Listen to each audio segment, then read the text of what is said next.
Hey everyone, thanks for joining and welcome to our fireside chat on why we need more women in pre-sales. Really appreciate everybody tuning in. Would love to hear a little bit about where you're calling in from in the comments down below. And as we're going through today, please feel free to drop any questions or thoughts in the comments and we'll try our best to answer all of them live and get back to you on any that we might not get to. With that said, we'll just jump right in. My name is Allie. I'm an account executive at Opine. We're a pre-sales management and automation tool, and I'm super passionate about women in technology. I've been super fortunate to have some incredible mentors and role models in the space who have helped guide me into my career in pre-sales and to where I am today. So I would love to bring up our panelists, and we'll jump right into it. Awesome. Hey, everybody. Thanks for joining. Would love if we could get started with just a quick 60-second intro from each of you and a little bit about yourself and maybe one word that you would use to describe your pre-sales journey so far. Jamie, maybe we could get started with you. Absolutely. Nice to see you, Allie. Thank you for having me today. This is fun to be alongside these other women leaders. So let's see, I am the SVP of North America for an organization called Savient. We are based out of El Segundo, California. And what we do is identity security. So when you think about protecting the assets, resources that an identity could have access to, we govern and ensure that the access is appropriate for what we're trying to do with it, whether it's a non-human account, a workforce account, a third-party account.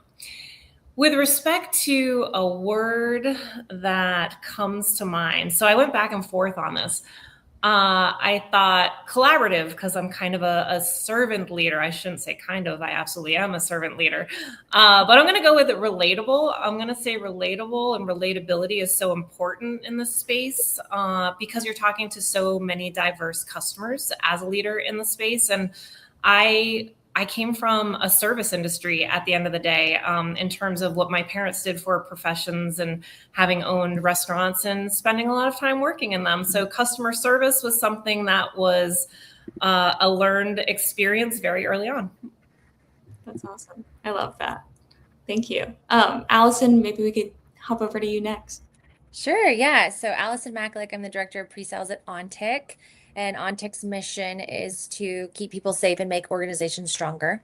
And it's very fun to do that every day. We just had our summit last week. My word is, I've been in pre-sales for 11 years, and my word is authentic. Like, I will tell you just like the real, I will tell you the good, the bad, but also why this is the best industry that no one knows about. I say that a lot. And I'm also like a fierce champion of women because I think women make excellent solution consultants and engineers and leaders. Um, so on that spirit of authenticity, this is the first panel I've ever been on with all women ever. And I've created WISE groups at Salesforce and with Pre-Sales Collective. It's still the only one. And I love it. And also, my husband has my makeup bag and we are doing this makeup free. It's fine. First one ever. So first time for everything. So in the spirit of authenticity, that's my word. Happy to be here. That's awesome. Nashmia, would you mind going last? Yeah, absolutely. Well, pleasure to meet you all, ladies. Excited to be here. I'm Nashmia Burney. I lead the solution consulting and pre-sales ops team at QuickBase. So QuickBase is an AI-powered operations platform. And it's a no-code platform as well, so you can build any kind of operational use cases on it. I've been in pre-sales for almost a decade now, but I didn't start here intentionally. Like a lot of people, I kind of discovered it along the way, doing something else. And then I realized it fits right at the intersection of problem solving, storytelling, and business impact, which is exactly where I like to operate. And the one word that describes pre-sales for me, I thought about this a lot. I think there's so many words, right? There's beautiful, magical, authentic. And for me, I think it was evolving because pre-sales isn't static. And the role, the expectations, the people, even how we show up as leaders is constantly changing. And I've personally had this magical experience of evolving with it at every stage. So yeah, pleasure to be here. For me, I've just loved this entire journey of accidentally finding pre-sales and then just evolving into a completely different person with it. That's awesome. Yeah, thank you for sharing that. And maybe Nashmia, we could start with you for our next question. But I'd love to understand, as Allison mentioned, it's a field that not many people know about. So would love to hear kind of how you guys even heard of pre-sales in the first place and what kind of got you started in your journey. Yeah, absolutely, Allie. So for me, like I said, it was completely accidental. I didn't grow up thinking I want to be in pre-sales. I didn't even know what pre-sales was. In fact, fun fact, I used to work in finance. I studied finance. I studied econ and management from London School of Economics. And I never wanted to go into sales. My brother was always in sales and he used to tell me, oh, sales is a lot of fun. And I'm like, no, sales is not for me. I can't sell anything. I just didn't have the personality for, I don't know, lots of limiting factors. But I actually ended up working when I switched my career from finance to tech. I was always this techie kid at heart. I didn't want it to be my career path. I thought it was more of a hobby to like jailbreak into iPhones at that time or like download things from LimeWire. You all remember? Or like I was always that person who my friends and family came to for fixing their MacBooks or their phones or any kind of software issues. I loved problem solving, so I knew that, and I loved communication and storytelling. So I knew that. So I had some germs in me that are required for pre-sales, but I never had a path. So my first job that I did when I switched my career from finance to tech was actually as a project manager and then a business analyst at an ATM manufacturing company right here in Dallas, where I'm based. And in that job, I was responsible. I was part of an innovations department, and I was responsible for coming up with innovative solutions to manual business processes with the use of different types of technology. So at that time, I had the option to either go into hardware or software, and I chose software because it's the brains of the hardware. And QuickBase was one of the platforms that I used to automate a really cumbersome manual process that took over 20 hours a week. And I love that I was able to go in. I had other tools too, right? Like I had Salesforce, SAP, and a bunch of other tools that I had access to. But what really clicked to me about QuickBase was my ability to go in and click a couple of buttons and be able to generate such a powerful automation that helped the company save thousands of dollars and 20 plus hours a week. Like it was phenomenal for me. Anyway, that's kind of how I started my journey of actually applying my problem solving and storytelling skills. It got me a lot of exposure. I attended one of the community summits in Dallas for QuickBase, and one thing led to another, and they asked me to be an SD, and I was more than happy to join. So yeah, most people, I feel like I've learned, don't really choose pre-sales. They kind of discover it. And the ones who stay realize how much leverage the role actually has, like I did. Yeah, that's awesome. It's cool to hear too that your brother, was in sales and had been down that path too. My older brother actually was in tech sales for years, and was the one who really encouraged me to explore the space. And I was like, I'm not technical. I can barely, do anything. And he was like, that's okay. You can learn.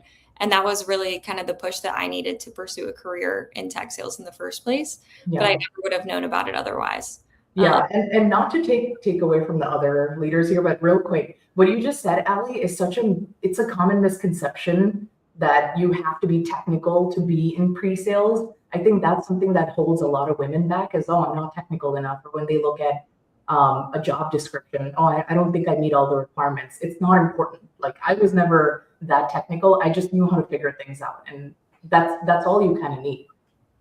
Totally. I couldn't agree more. I completely agree. But Allison would love to hear your story too, kind of how you learned about the space in the first place. Yeah, I'm not technical at all. Haven't been in years. And I actually talk about it pretty openly. I was on a Culture of Code podcast years ago, and I get messages probably twice a week. And people are like, I'm not technical either. And I'm like, come on, sister, come on, it's okay. So I got my start right after college in digital strategy. I worked at PR agencies, ad agencies, leading creative, leading digital strategy. It was so fun. It was so exciting, but I was really young and I was presenting all the time. And at the Richards Group, it was at the time one of the largest private agencies in the country. They do all the Super Bowl spots. And I would just present because I loved it. And I'd be like, come on. And this seller from Sprinkler, we use Sprinkler at the agency, was like, you should be a solutions consultant. And I was like, okay. I had no idea what it meant, nothing. Well, then I started talking and I learned you can present all day. That's what I heard, present, right? Oh, I love presenting. Let's go. Well, then I started at Sprinkler, went to Core. I'm in New York, and a seller is like, are you ready to demo all day? And I said, demo what? And he goes, the platform. And I'm like, I don't know what that means. I'm just here to present. And he was like, okay, I think there's been a mistake. And I actually failed my first cert ever. I had no idea, y'all, like no clue, kind of like a grandma when it comes to tech. So I kind of struggled actually for a while in pre-sales. I just couldn't really figure it out. I was like, this is not for me. I'm so bored, like clicking through. It was just not my jam. And then I went through Demo to Win in 2015 in Atlanta. And they were talking about, limbic openings and telling the story and connecting. And I was like, oh, I can do that. Oh my God, I can do that. So then I started almost like a test to myself, like, all right, I'm going to do this whole demo in 3 clicks. Okay, well, I'm not even going to demo. I'm not even going to get in the And then by the time I went to Salesforce and we brought this whole new storytelling methodology to selling, it's like I was barely in the platform every day. So it just kind of worked for me, but I've also never been in like a super technical role. I would not thrive. So I tend to go toward more storytelling, nonprofit, CPG. Now I'm in security, but there's still a story to be told. And so that's kind of where I've thrived and found my sweet spot. But I do think there are opportunities for many different types of peoples in this role. Like you could be an architect or you could be a straight engineer and mock up your own demo, but that's not me. And that's okay because there's enough room for all of us. So that's kind of my journey. Yeah, that's awesome. And I think it's really encouraging to a lot of folks too, because some people might lean more technical. Some people might come from a sales background and have expertise in that and just not be as technical. And so there are so many different areas, especially with so many different tools and companies, that those different skill sets thrive. So I completely relate to that, though. I'm still not the most technical, even though I try. Awesome. Jamie, would you mind sharing kind of your story getting into pre-sales? Absolutely. And I saw John had a comment about said, mommy, dude, I want to be a sales engineer. Said, no child ever. I can attest to that. I have a little one and she's like, mommy, what do? You talk a lot on your computer. Yes, I do. So where did I start from? I started in enterprise software and I was actually on the implementation side of the house. It's funny, I started with inventory management and I went out on ships. So when I was young, I just toured all over the world doing inventory management solutions and implementations, which I got to experience so much in terms of culture and, truly being resilient because you had to accommodate, so many obstacles when you're trying to transition all of these assets over to a new system, so many cultures, so many differing opinions. So that was really interesting. But ultimately, I landed in identity probably more than 20 years ago, and that was happenstance, total accident. But again, I was on the professional services side of the house, and I remember our best salesperson said, Jamie, I want you to come on customer calls. You know how to implement, you know how to lead these big, complex programs. Like, I want you to talk to my customers at the tip of the spear, not late in the game. And so that's how I fell into pre-sales. And ultimately, I started spending more time on the road with the sales team. And that just led one thing to another. So I can't say I was an SE in its purest sense. I actually came from a background in business administration, a minor in Spanish, a concentration in marketing. So it's not like I was a computer science major.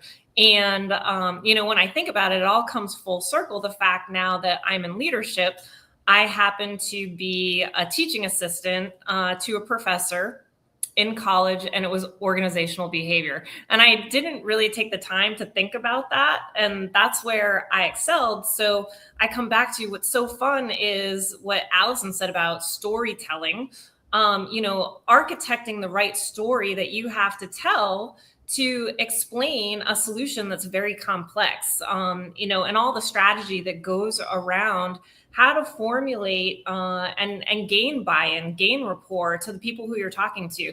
So that's where I find myself thriving, where I find, the excitement in what I like to do. I cannot say that I am the most technical person out there. I will certainly never be the smartest architect in the room, that's for sure. That's too funny. I love that background too, though. Like working on cruise ships and stuff. That's so cool to me. It was crazy. Yeah, I've had a lot of fun too over a lot of fun years. But that's awesome. Jamie, I'm curious too for you. Did you have any kind of role models that really shaped your experience maybe early as you transitioned into pre-sales? Yeah, so I would say work ethic wise, my role models have always been my parents and my older brother. They taught me what it was like to just work hard, persevere, ask questions, and just do a good job. So I think I got my work ethic from my family very specifically. And then early on, I had wonderful mentors. I still have many of the same mentors. From when I got into identity. And in fact, they were actually men, different individuals, Ken Olivolo, Chris Sullivan, John Racine.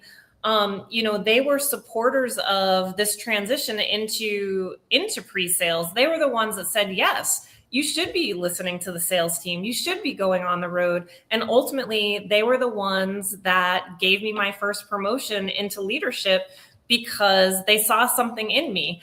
And to this day, I consult with them on a regular basis. They are my mentors. That's amazing. I love that. And I love the family tie-in too. I think family is so important and they have such a strong effect on people's success outside of just business. But like you said, like work ethic, empathy, so many things can be taught before you even get into your career. And it's really giving an opportunity. The best mentors see something in someone and they give them the opportunity. And I think that's what I love most about the job that I have is giving people the opportunity because I see something special in them. I see that they have the drive. I see that they can do more. So give them the opportunity to do and be more. Definitely. Yeah, I love that. One thing I thought was really cool when I actually joined my current company now, Opine, our CEO, I was the second employee. So I was really early. I was the first female hire at the company. Yeah.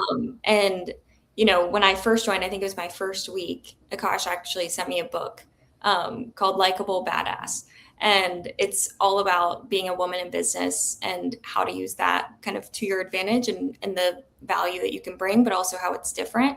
And so even as a male mentor, he was like, there's a lot of things that I can teach you, but there's a lot of things that, I want to encourage you that I might not have the same experience with. Yeah. And that meant the world to me. So I think there's a lot of men who don't always realize the impact that they can have just by being that person who gives you the opportunity to grow. So that's awesome. Allison or Nashmia, do you guys have any mentors that kind of come to mind for you or things that they've taught you early in your career that helped shape where you are today? Yeah, I'm happy to go. So role models, I gotta say, same as Jamie, growing up, like watching the work ethic that my dad had, come hell or high water, right? We're getting up, we're showing up, we're getting the thing done. My mom's ability to never give up, no matter how hard the ask or the task is, like life goes on, that kind of an attitude, sleeves rolled up. And then my brother, like his salesmanship really helped me all the way from the interview process. Like the interview process in itself was, as a first time SC, so difficult for me, if you will, because I didn't know how to sell myself.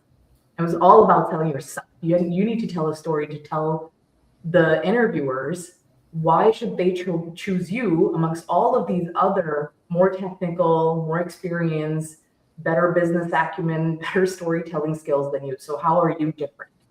All of that, I think, definitely agree with you, Jamie. Learn from home.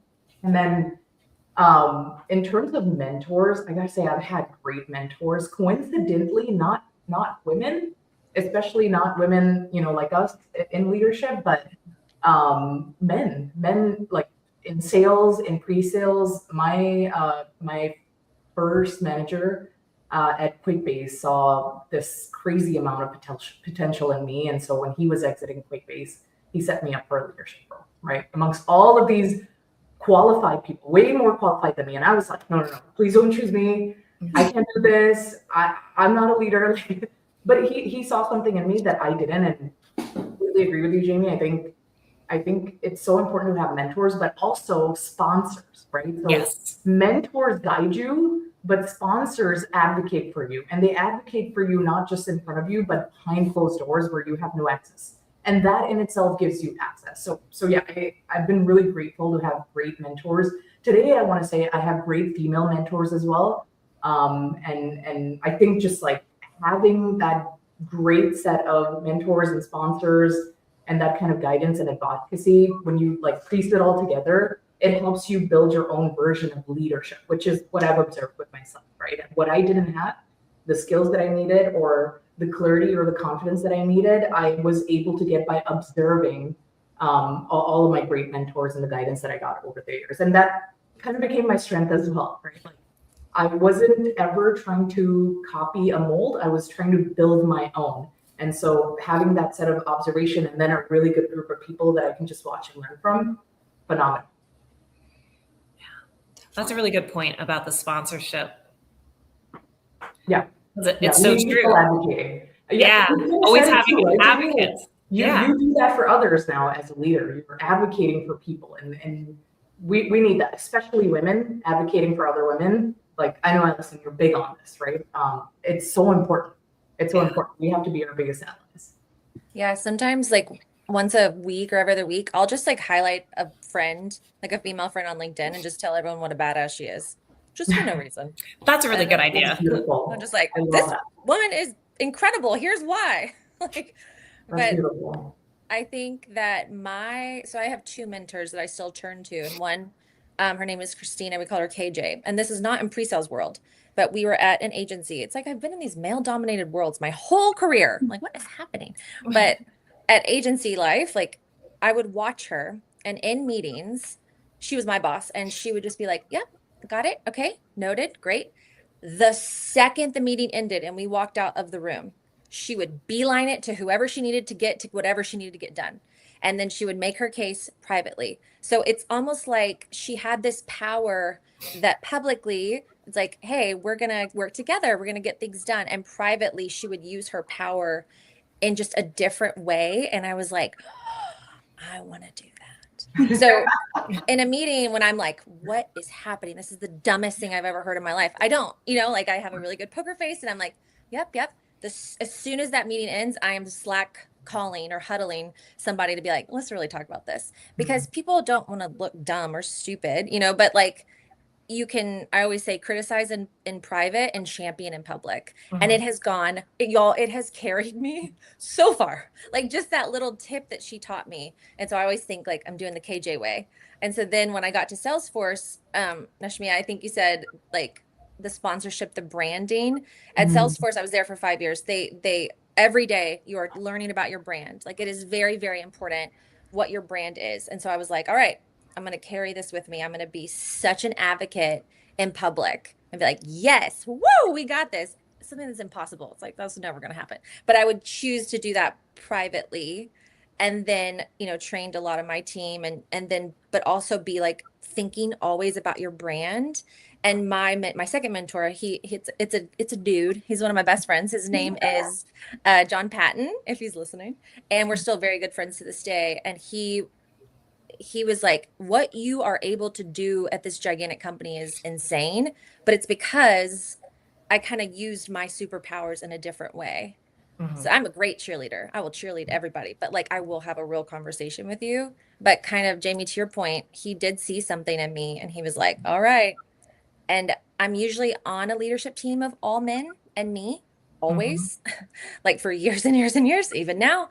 And it's like you have to use your power in a way different. It's just different as a woman. You have to use it in a way, and you have to champion in a different way. So I just think early on, like back in 2012, I had the master and I just took notes. I just watched everything she did. And so that's what I do. Yeah. Yeah. That's good. Yeah. One thing too, I think I see as kind of a trend as well is you also have to be that advocate and that champion for yourself, which sometimes people don't always feel comfortable with. Like Nashmia, I totally related to struggling with how to sell yourself. When I was first getting into like tech sales, I started off in cybersecurity. I was terrible at interviewing because I did not know how to sell myself. And that was something I needed a lot of help with. And even today, it's still something that, keeping track of what were your accomplishments, what have you done well, is something that doesn't always come naturally to people, but it's really important for yourself, not only just like the confidence aspect of like, I can do all of these things, but also when you go to tell those stories about yourself too. And Allison, you mentioned being kind of the only woman in the room for a lot of those leadership conversations. I'm curious how you guys navigate being the only woman in a room in a lot of these situations. Allison, do you want to kick us off? I feel like for a long time, I feel like that SNL sketch. I'm feeling. I tried to be like the boys. Like I tried it. Like, oh, I'm gonna be serious and blah blah blah. That's not me. That's not me. And so I guess somewhere maybe after my second kid, I was like, I have no time for this. And I basically was just like, I have to be the most authentic version of me all the time in how I show up. So sometimes that means like, hey, everyone you're putting up, like there's not one female in this entire group. It's like, how does that look? And they're like, oh, like let's reevaluate. Or, with sharing, like they're leading women, right? So what I do with my team is men and women. I say, okay, one of your OKRs, it's kind of like a V2 mom at Salesforce. At OnTick, we call it OKRs. Every quarter, you have to champion yourself on our team company-wide Slack at least 3 times. Mm-hmm. And they're just like, what? And it's like, no, you can shout out other people, but you need to say like what you did to start building your brand. And so in leadership meetings, it's all the guys, I'll say, hey, I'm doing this for my team. It's harder, for, younger or females, but I want y'all to try that. And so they'll coach their team as well. So it's not necessarily like, do this for the girls, do this for the boys, but it's more like, this is what I do that really works to help champion yourself or advocate yourself in the workplace. Y'all should try it too.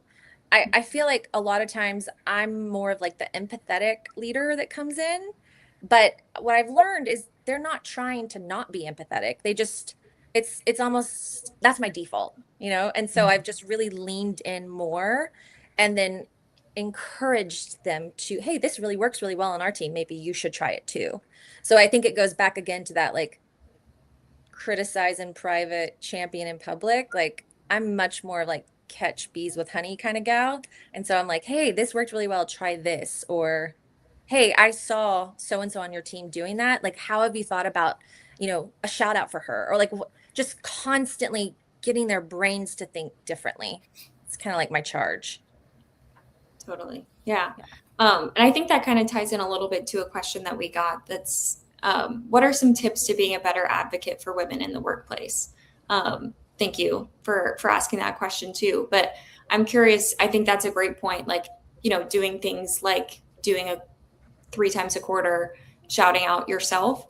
But I'm curious if anybody has any other thoughts on tips for being a better advocate for women in the workplace from anyone.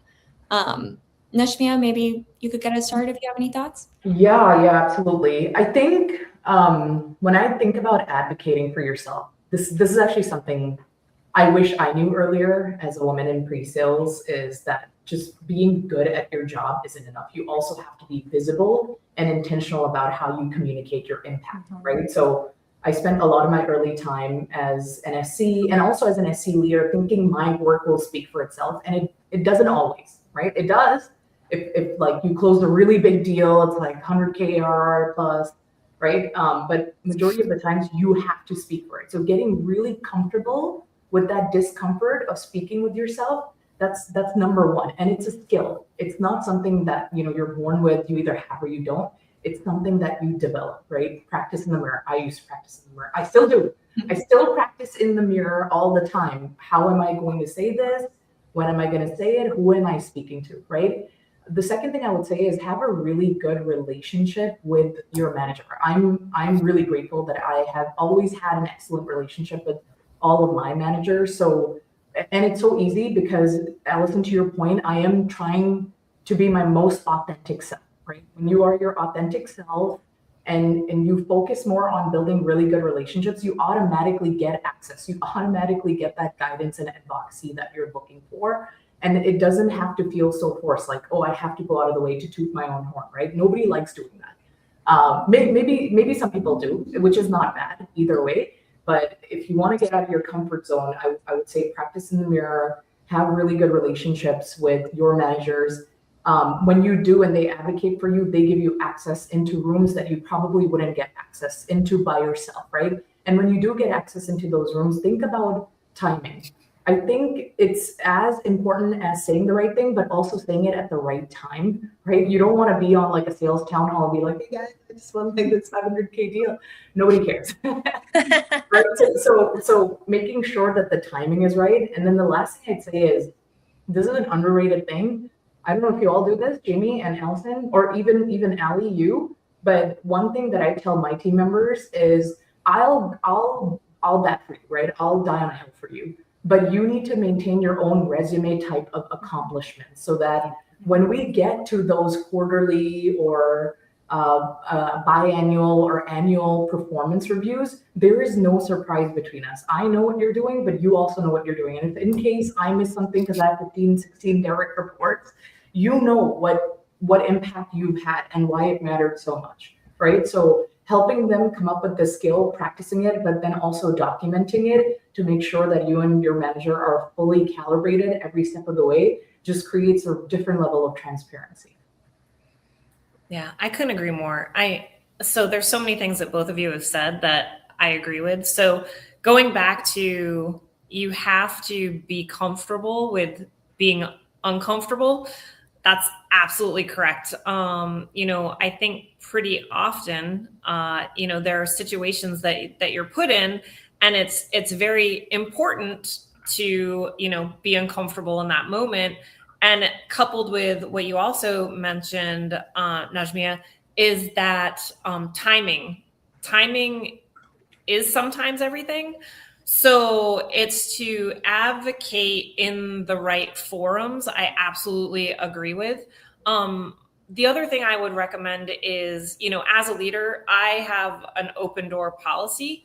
I do skip level meetings. I encourage not only my team to meet with me, but other team members outside of our pre-sales and revenue organization, because I want to ensure that I'm talking to other women or other people that even have an interest in pre-sales. Maybe they're doing customer advocacy or something else.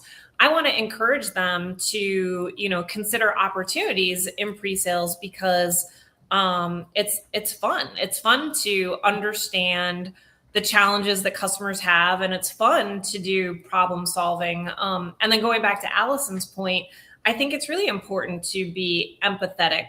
I would say that when I'm the lone woman in the room, I tend to be more of an observer.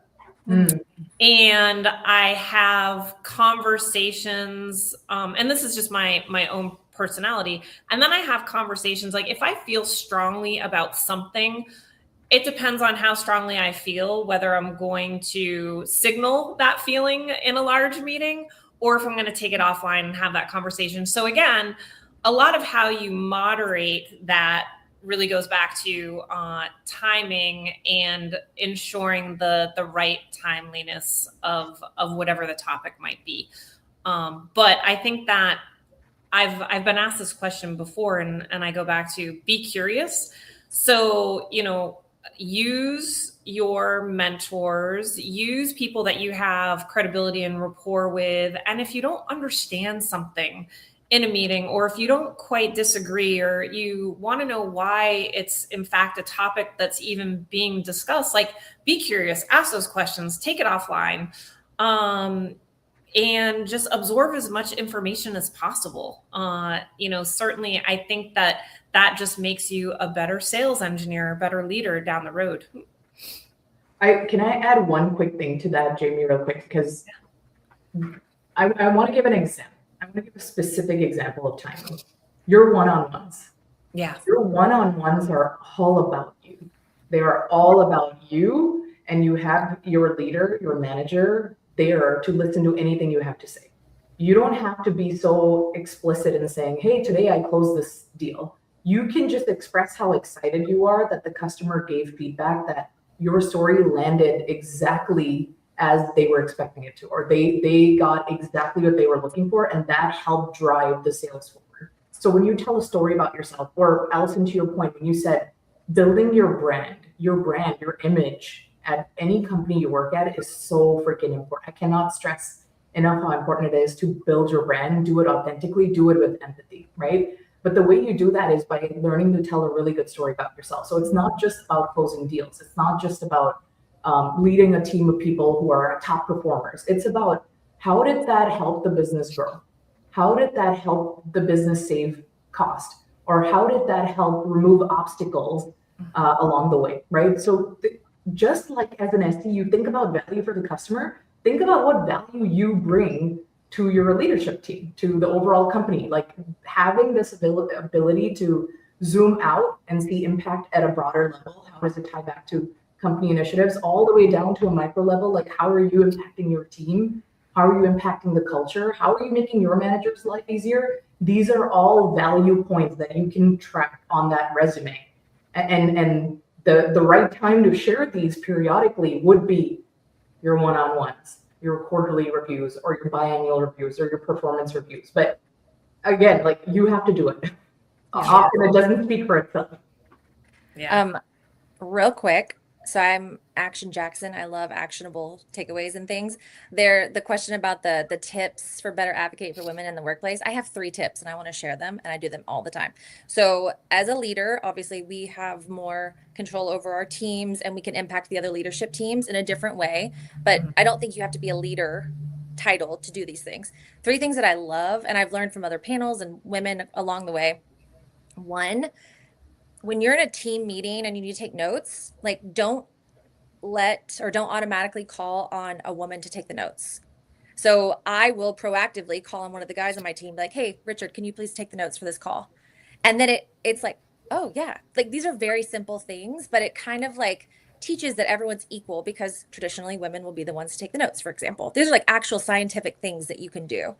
Another one is we encourage, like, if a woman is speaking and she gets cut off, or if someone hey, wait, Jamie, what were you saying? I'd love to finish.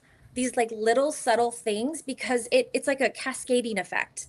Like that's how we run our team meetings. When other people come on, that's how I run all hands. That's like, and other people do it, and then other people feel more comfortable doing it because you have someone who's taking the initiative. But like, be the initiative, like do that for your teams too. And then the third thing that I would highly recommend is I used to teach these fight your imposter workshops like all the time, and so we learned a ton of different things. And we realized, it's imposter phenomenon or syndrome, for women when they get that imposter. I think we talked about getting comfy with being uncomfy, or maybe you're scared or whatever. Just like, this can apply for men and women, but just like, hey, is that your imposter talking, or is that you talking? And just kind of like remind them. And the easiest tip that we used to share was name your imposter. So my imposter's name is Todd. And so even if I feel like today, like, okay, I'm going to do this whole panel without makeup on. Fantastic. And then I'm like, I can do this. I talk about this in my sleep. Like, okay, Todd, zip it. And it just like, you almost like have to do muscle memory in doing these things until they become natural for everyone, because it isn't natural, and that's just kind of the world we live in, but we can make that change. And so those are just 3 actionable tips I would highly recommend. You can put those in action today. I like those tips. And I would add a tip that the 4 of us talked about, I think, when we were doing some of the prep, and it was this use of language when you're talking to a room of people and you say, you guys, Exactly. Yeah. Y'all. Use a broader term. Folks, exactly. So that's another one of my tips, is try to omit the you guys from your vernacular in terms of what you select for language. And then, I also wrote, so I'm like here taking notes as people are putting things into the chat, but somebody also said, so going back to imposter syndrome, I remember a time where I'm like, well, I'm not the most technical, so I obviously I'm not as good, or whatever the case may be. And so someone wrote, technical does not equal potential. And that is so true. Each one of us all said, we're not technical, and you don't need to be technical to be good at what you do. I guess it depends on what the skill set or requirements are of the job position. but it shouldn't be any of our defaults just because we don't feel like we're the most technical. Like there's just so much that we can offer as women in terms of just different perspectives, diversity, collaboration, the empathetic nature that I think we have as women that we can bring to an organization. And frankly, being a mom, I have a tendency to be more of a problem solver. So apply that to your day to day. So those were some things that just came to mind as everyone was talking. Yeah, absolutely. Beautiful. I love hiring. I love hiring moms. I'm like, y'all can do anything. We can do it all. Like, oh, how was carpool? Were you on a call this morning? Me too. Let's go. Like, it's just, I know, because you get to, and I think, Jamie, you said this earlier, like another superpower, I think that comes naturally for women is actually like seeing the other superpower in other people. So it's like, when I become your manager, I do not lead everyone the same. Like Correct. It is very different per each person because I've identified what they're really good at and like what we can bring out because we are so empathetic and we are like emotional creatures, and that's okay. It's like we need more of that in the workplace. And I will die on this hill if someone tries to tell me to be more professional. I'm like, oh, no. Not you, Allison, not you. Gross. That's such a good call out, Allison. I agree. Like, I think some of my superpowers are pattern recognition and like emotional intelligence. And I think I say this openly for all women. I think that's every woman's superpower, pattern recognition and emotional intelligence. When we walk into a room, we can read the room. We can understand what's not being said. And we can connect a lot of even the technical solution back to like real human, real impact, because we're doing it in our day-to-day lives at home, in our like other like secondary environment, right? And I think a lot of that helps move a lot of obstacles forward, deals forward as well. And then I had a comment about like tips as well. I loved all the tips you both gave. One is a favorite of mine that I've experienced. So whenever I'm in a room as an only woman, some of the men have deliberately cut others off to get me off of mute if they notice I haven't spoken for longer than 10 minutes. And I think like mad respect for the guys who do that. That is a prime example of being a really cool ally, is noticing, okay, Nashmi hasn't spoken. Let's hear her thoughts. What do you think? What's going on in your head? And then I have access, right? You just gave me access to come off of mute without me having to do that myself. I'm very capable of coming off of mute, but for somebody to like realize and notice and call me out on it, I think that's beautiful. So if you're not doing that and you notice that there's one woman in the room, virtual, in person, please give her access to come off of mute or to speak up and share her thoughts, even if she doesn't have any, but just calling her out is really great. Yeah. And that is such a good point. Cause like there are great men out here like doing the work. Like that just reminded me, there's a guy named Sam. He's a leader now at ServiceNow. And we were on an interview one time and he's the VP. And the guy interviewing would only talk about his solutions consultants as males. That's it. Like he did this. And Sam, like I was like, what is happening? Of course. And then, but I'm, I think I was an IC at the time, so I didn't know if I could say anything. But Sam just said, hey man, I'm going to stop you. Have you ever worked with a woman? And the guy was like, and like, I don't think he meant to, but it's like that language matters. And I messaged him after and I was like, that meant so much to me and the other women on the call. Like, I will remember that for the rest of my life. And he was like, it's not that big a deal. And I'm like, it is a big deal because when you do it, other people will do it. Other people will feel more comfortable. And so it's really, when we all do it together, it doesn't become a big deal anymore. But yeah, it's not about favoritism. It's just about treating others like you would anybody else. Yeah. That kind of treatment. It's so easy. And Jamie, I loved your point too, because it's something that I fall victim to a lot, is saying you guys. I say that all the time. And it's something that I've been consciously trying to work on. But it's something that, we have to also recognize what we can do as women to set the stage and to set the expectation. And so when there are women, let's say in a leadership role, being able to kind of make those corrections or protect the other women on their teams, I think that just goes an extremely long way. But it's also us, setting that standard for how we expect to be treated. But it's amazing to have those advocates who are going to be doing that for you. And especially for people who might not be willing or feel comfortable kind of setting that expectation for themselves. So I think those are amazing tips, and thank you all for sharing. I know we only have about 15 minutes left and have some questions left. So no worries if we don't get to everything. But one that I really wanted to do was, what advice would you give a woman who's considering pre-sales but isn't sure if it's for her? Just do it. Yeah. Nike. Get the Yeah, Nike. See, that is, yeah, I agree. I would say, in addition to just do it, because it is the best thing to do, just rip the Band-Aid off, right? Yeah. There's no amount of perfectionism that will make you good at this, and there's no lack of perfectionism that will make you bad at this, right? So there's just go. But I would say, if you enjoy problem solving, which I'm pretty damn sure you do, who doesn't? And if you enjoy communicating ideas, if you're a creative, if you enjoy influencing decisions and outcomes, this role is absolutely for you. Don't worry if you don't meet even 50% of what's on the job spec. Nobody really does. Yeah. People just bring that level of confidence and they speak and they sell themselves and they get in the door, right? So don't disqualify yourself because you don't check every box, especially the technical box, as you've heard from all the leaders here, right? Most of us learn on the job. So the only thing you need to work on is like being present, being authentic, being clear. All of that in turn will eventually build your confidence. And all of that comes with practice and preparation. Again, like, make your mirror your best friend. It's the most uncomfortable thing. Like, I already don't like looking at myself in the mirror, let alone like talking to her now. Like, this is weird stuff, man. But the more you do it, the more you get that hesitation out of it. Like, if you can do something as uncomfortable as that, you can do other uncomfortable things as well. Don't discredit yourself. Jamie, do you have any? Because I have some. You go, Allison. Yeah. I was just thinking, when I get messages daily, how do I break into pre-sales? How do I break into pre-sales? Men and women. It doesn't, you know.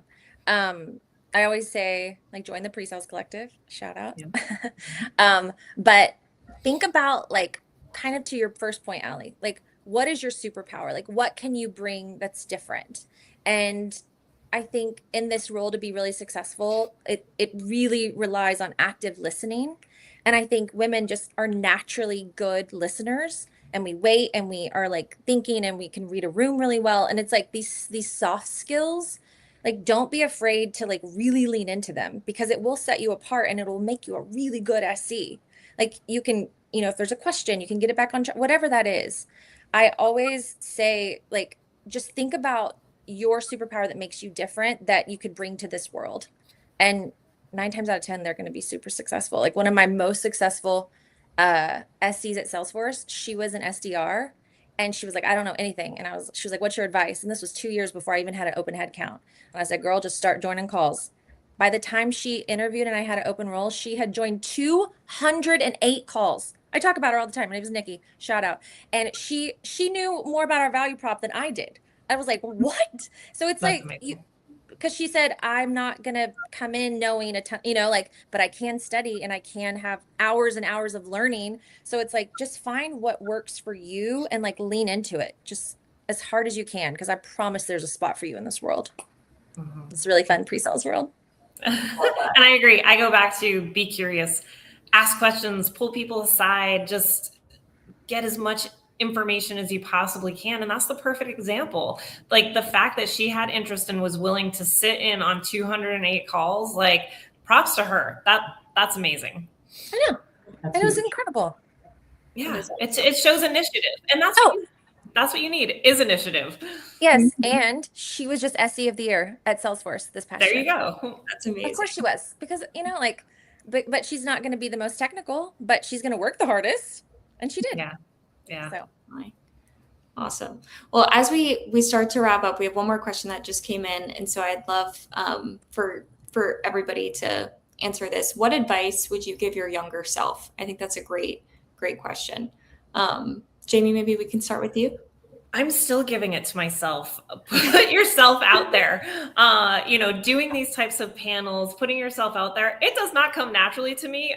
It is not my most favorite thing to do. but it's a way to gain exposure. It's a way to collaborate with peers. And I like, just from talking to all of you, I have so many ideas already that I want to bring back to the team and things that I could do differently. So I would say avoid self-doubt and just make yourself more visible and present. I love that. Definitely. Nashmia, would you like to go second? I completely agree with you, Jamie. I think that's beautiful advice. I'm still giving it to myself too. I would say, I would echo what Jamie said. And in addition to that, I would say, don't be afraid of failing. Often, me growing up, I'm the eldest daughter of a South Asian family. All right. Responsibilities, you don't know what that word means, okay? So lots of responsibilities. I have 3 younger siblings. I grew up very like A type. I have to have everything right. I'm the role model. I have to be the best person. What will happen if I'm not there? So very like perfectionist, and the whole weight of the world falls on my shoulder. And it's something I'm still having to unload off of me. I've gotten to a much better place now, but I was afraid of failure, so I wouldn't take a lot of shots. Although I'm a big believer, I always have been. I say yes to things that make me uncomfortable because growth happens in discomfort, right? But I also said no to a lot of things because, again, I felt like, oh, I'm not good enough. Or my Todd came in and said, you can't do these things, right? I love that name. I gotta give my imposter syndrome a name too now. But yeah, don't be afraid of failing. Failing actually helps you win. Failure is not what most people think it is, right? So me going and saying yes to this fireside chat or any other webinars that I've been on, or even going to some sort of a networking event, I would think, how will I stack up against others? And my brain, all of our brains is wired to turn this comparison that we do with others into judgment. It's wired to do that. But what we need to realize is that comparison is actually data, and it shows us what we value, what is possible, and what direction we're being pulled in. So what I learned the hard way, and I'm so grateful that I did, is when I compare myself to others, I'm thinking, what are they doing specifically that I can learn from? How are they failing? In what ways are they failing that I can learn from, that I can go and fail that way and learn quickly as well, versus just not do anything about it, right? So I would say, don't be afraid of failing. Go and deliberately fail. And we've all heard fail fast. There's so much truth in it. Go and fail fast and figure out what is it that you're made of. And you'll discover a lot of, not even discover, you'll uncover a lot of things about you and get to your true authentic self in doing that, right? So that's advice I would give to my younger self, is just go and fail. You don't need to win all the time. Winning will happen. Go and fail. I love failing fast. That is my jam. Yes, ma'am. Oh, mine is kind of in the vein of what y'all both said. Basically, when I was becoming a leader at Salesforce, we did a year-long leadership course that we had to do, and it was fantastic. But I realized I had spent 15 years of my career not knowing my values, just no clue. So then I was just kind of, oh, I need to be very professional and buttoned up. And like it felt not authentic, but I didn't have the words.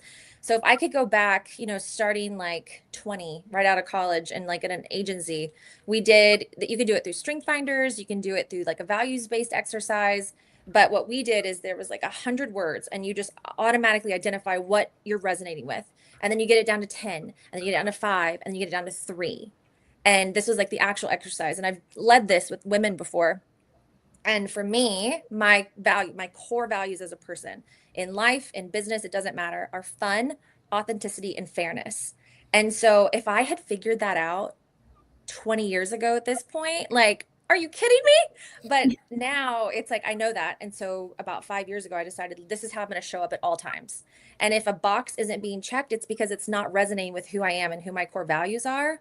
And it just makes things so much easier. Like last week on stage at Summit Connect, or like our big summit in front of 600 people, I opened with a joke. I said, oh, it's a joke of the day time. Hello, everybody. Talked about my kids and put a picture. It's like, and people loved it because they're human and it's fun, but it felt authentic and fun to me.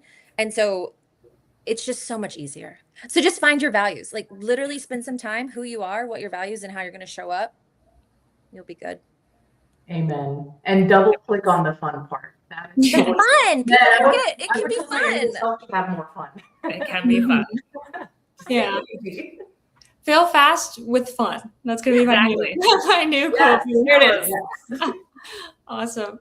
Well, I know we're coming up on time here, but this has been a great conversation, and I think such an important topic for all of us. So thank you all so much for doing this again. Would love to just wrap up with a minute or two each, kind of a recap of you, and maybe just one last thing that you would want to say, if anything at all.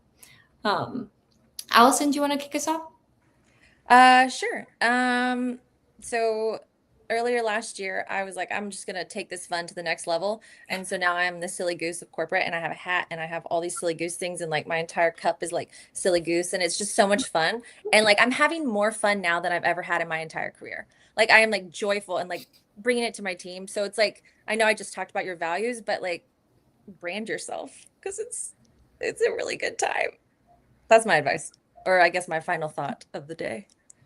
You can be a silly goose with me too if you want. It's not only I'll be a me. silly goose. I am a silly goose, but I might have to steal some stickers to. I mean, I'm like decorated at this point. Look at all I love it. For all the listeners too, if you're in the Dallas area, Little Joy Cafe is amazing, and completely recommend that. That's Allison's cafe. It's great. Yeah, and it's really fun and silly. I promise you that. Awesome. Nashmia, would you like to go next? Yeah, absolutely. Firstly, Ellie, thank you so much for bringing us together. I think you did a fantastic job moderating the panel as a first time. Couldn't tell, really like professional level, or not professional, authentic and fun. You did wonderful. Thank you again. And Allison and Jamie, it's been a pleasure speaking with such powerful female pre-sales leaders. Always a joy with you. So I think for me, I want to say the same thing Allison said, right? Like bringing out your values and building your brand is a really difficult thing to do, but it's not impossible. So try doing that, right? Try doing that. And it's mostly important in today's time because of AI. AI can do majority of the things that we can do. It can storytell. It has crazy business acumen. You cannot compete. It has the technical skill. So what's left inside of us? It's that human element, right? It's what makes us authentically and unapologetically ourselves, like Allison expressed, right? So yes, be a goose, be a goofball, be whoever you want to be unapologetically, because that is your differentiator. There's only one you in this entire universe. And there's great power and great strength in that. Don't disqualify, don't discredit yourself for that. So yeah, that's what I'll say. And from me, I don't have a mic drop moment here. I wish I did. However, I just want to say thank you. This has been awesome. I've really enjoyed doing this and talking to all of you. And I'm located in Massachusetts. So anyone that's listening, I'm always here. Reach out to me on LinkedIn if you ever want to meet up for lunch, pick my brain, collaborate, share. I am always open to it and would look forward to it. Yeah, double click on that as well. My doors are always open. Please reach out on LinkedIn. Anybody in Dallas, happy to grab a coffee with you. Definitely. And anybody in Austin, I'm always here. And for you guys, if you're ever in Austin, happy to host. It's nice and sunny out today, so happy about that. But thank you guys, or thank you all. I'm going to work on that. Thank you all so much again. Really, really appreciate you guys doing this. And thank you to everybody who tuned in. I think this is an amazing conversation. And one last time, my name's Allie. I'm on the Opine team. We are a pre-sales management and automation solution. So really focused on helping leaders with their pre-sales processes and driving automation to help their teams' lives be easier. And so always happy to chat, but also grateful for the opportunity to have conversations like this. So I hope you found the conversation helpful. And we'd love to have you at our next fireside chat soon. Thank you so much.